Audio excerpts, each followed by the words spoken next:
Yesterday you mentioned in your presentation that Bitcoin on his way to become a good money. Mm-hmm. So how do you define what is good money is? Mm-hmm.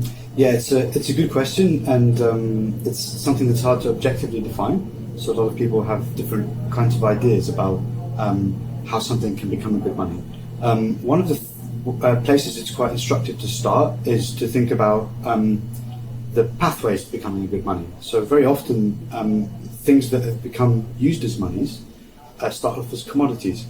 So you can think from, through human history, from when humans start to settle and learn agriculture, or start to master tools for large-scale production of food, then food became a commodity, something that was valuable and in a limited supply, and therefore it could be used to trade.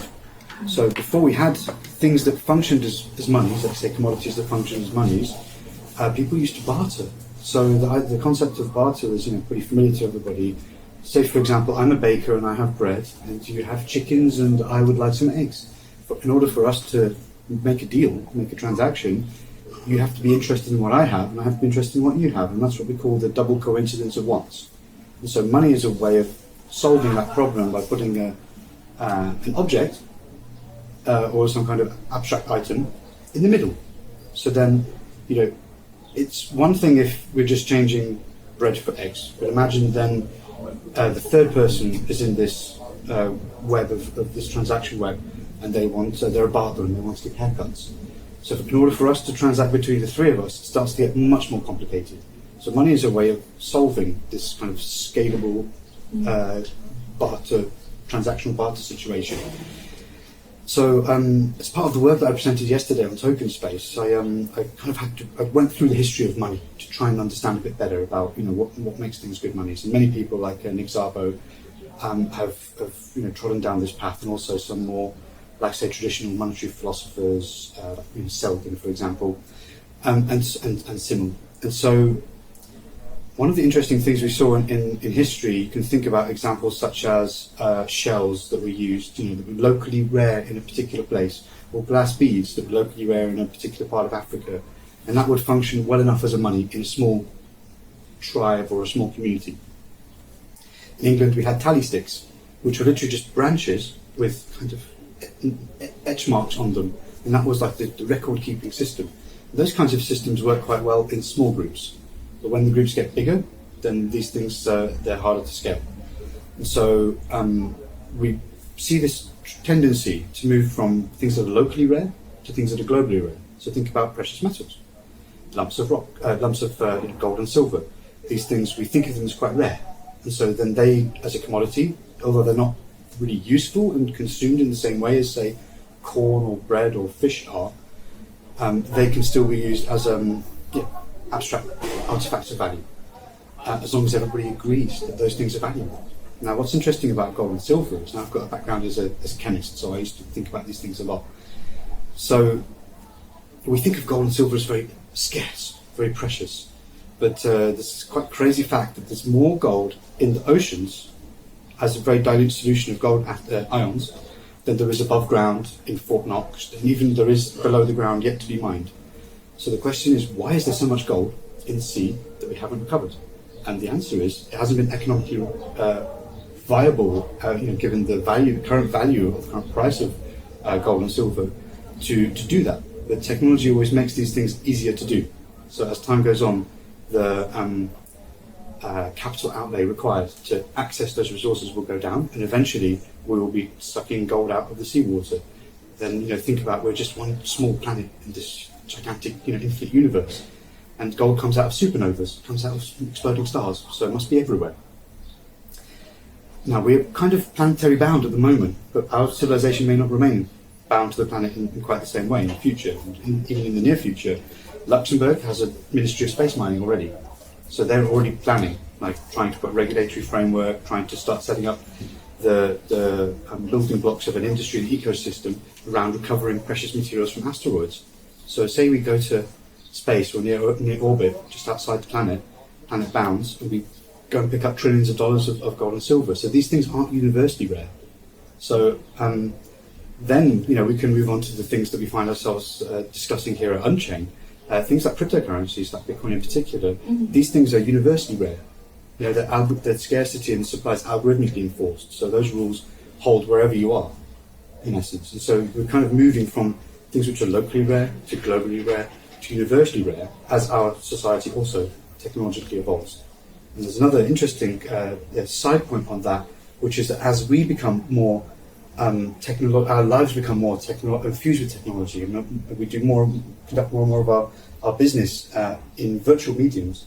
What we think of as money, or what can, the acceptable bounds of what might be money, the Overton window of what a good that can perform the function of money, may also be shifting towards more technological things.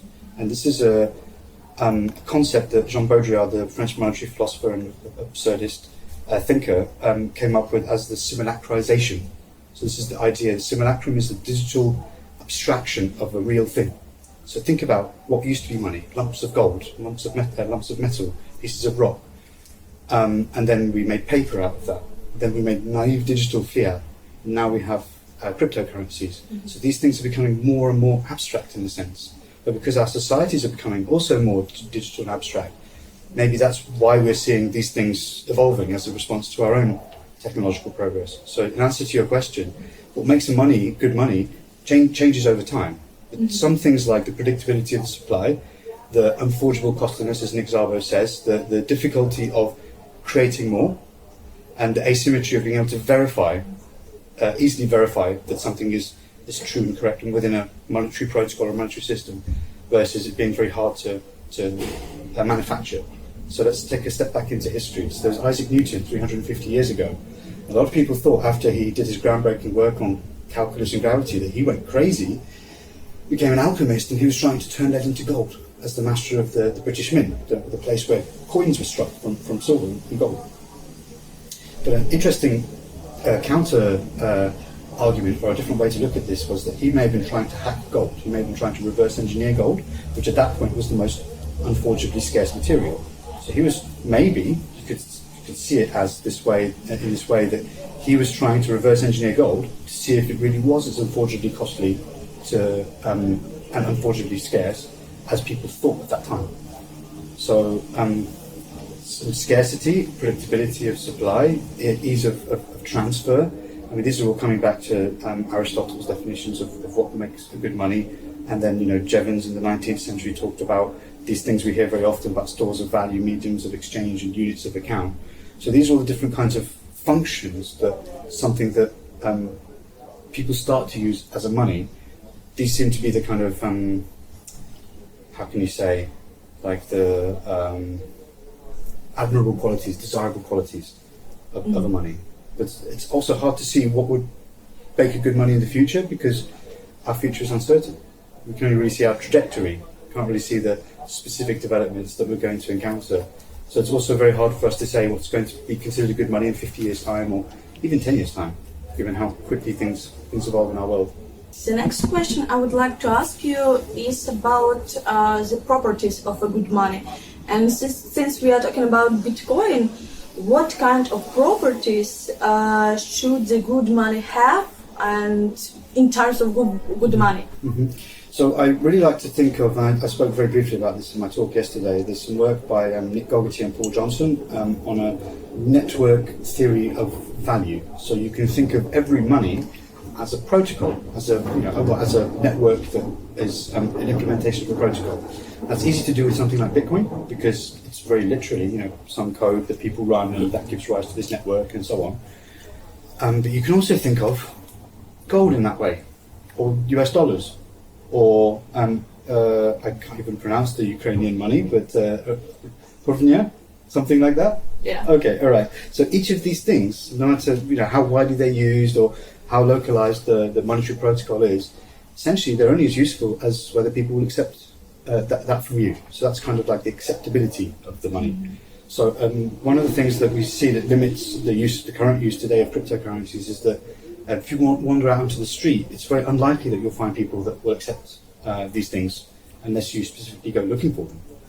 And so that's what I call the breadth of the protocol, like how widely dispersed it is. In Bitcoin, you can kind of think of it as who owns UTXOs, who runs full nodes, who participates in the development of the code and all the rest of it, the miners and economic nodes and businesses and what have you. It's a bit harder to do when you think about gold as a protocol network or tasty fish as a protocol network. So these are much smaller things. So the broader the network, the more acceptable the money is, the more likely it is that other people will adopt this network. So it's one of those things that I guess that might be why we see very often the world kind of converges on a particular common currency or a common language or a common computing protocol. Because we hear a lot of people talk about network effects, but they are quite a real thing. So if you travel you say you spin the globe and you throw a dart at it and you travel to that country and you don't even know anything about the place, you would probably, if you could only take one kind of money with you, you would probably put dollars in your pocket because you're most likely that's the most likely currency to be accepted in any particular place. So one of the real kind of nitty-gritty, most important aspects of money is like, can you really use it? Mm-hmm. And that's one of the things we see with alternative altcoins and other smaller cryptocurrencies. They may have some desirable characteristics as a commodity, but they may not be very widely accepted as a money as yet. So that's why I try to sort of differentiate how good of a commodity something is, or its characteristics resemble that of a good commodity versus how much of a good money it is. Now, the sets of parameters and characteristics which go into figuring out how good a commodity thing is as a commodity or as a money are kind of related, which is why the taxonomies that I built for the work that I showed yesterday, the taxonomies for commodities and monies are very similar, but they're kind of weighted and prioritized differently. So, you could spend years talking about the desirable characteristics of a money, but the most important thing is that somebody will accept it from you, and usually that is kind of accompanied by some usefulness. Now, the one exception we have is fiat currency, government-issued money. It's not really useful in some innate sense. So rather than that being kind of an abstraction of some innate value, that's the kind of abstraction of faith in the nation state or the central bank or the fiscal management of that particular place. So fiat money is an experiment. Fiat money is not a very long-lived experiment. We haven't really divorced monetary protocols from underlying value until quite recently, until like gold standards started getting abandoned, or bimetallic standards got abandoned.